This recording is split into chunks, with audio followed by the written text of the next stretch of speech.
संत गाडगेबाबा अमरावती विद्यापीठानं शैक्षणिक सत्र 2026-27 साठी 29 महाविद्यालयांवर प्रवेश बंदी लागू केली।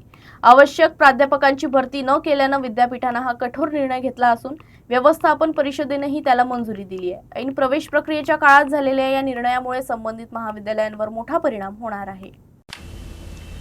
संत गाडगेबाबा अमरावती विद्यापीठानं शैक्षणिक गुणवत्ता आणि नियमांच्या अंमलबजावणीसाठी 29 महाविद्यालयांवर प्रवेश बंदी कायम ठेवण्याचा निर्णय घेतला आहे। संबंधित महाविद्यालयांनी आवश्यक प्राध्यापकांची भरती न केल्यामुळे हा निर्णय घेण्यात आलाय। विद्यापीठाच्या व्यवस्थापन परिषदेनं या निर्णयाला मंजुरी दिली। विशेष म्हणजे शैक्षणिक वर्ष 2025-26 मध्येही या महाविद्यालयांवर प्रवेश बंदी घालण्यात आली होती। त्यावेळी पदभरती पूर्ण करण्याबाबत संबंधित संस्थांनी विद्यापीठाला कायदेशीर प्रतिज्ञापत्र दिलं होतं।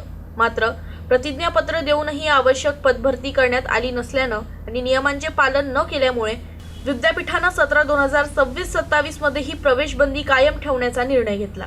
दरम्यान प्रवेश बंदीच्या यादीतील काही महाविद्यालयांना अटी शर्तीच्या अधीन राहून तात्पुरती शिथिलता देण्यात आली आहे। परिशिष्ट अ मधील महाविद्यालयांना नामांकन प्रक्रिया पूर्ण होईपर्यंत पदभरती पूर्ण करण्याच्या अटीवर प्रवेश प्रक्रियेस तात्पुरती परवानगी देण्यात आली आहे। प्रवेश बंदीच्या यादीत अमरावती, अकोला, बुलढाणा, वाशिम आणि यवतमाळ जिल्ह्यातील एकूण 29 महाविद्यालयांचा समावेश आहे।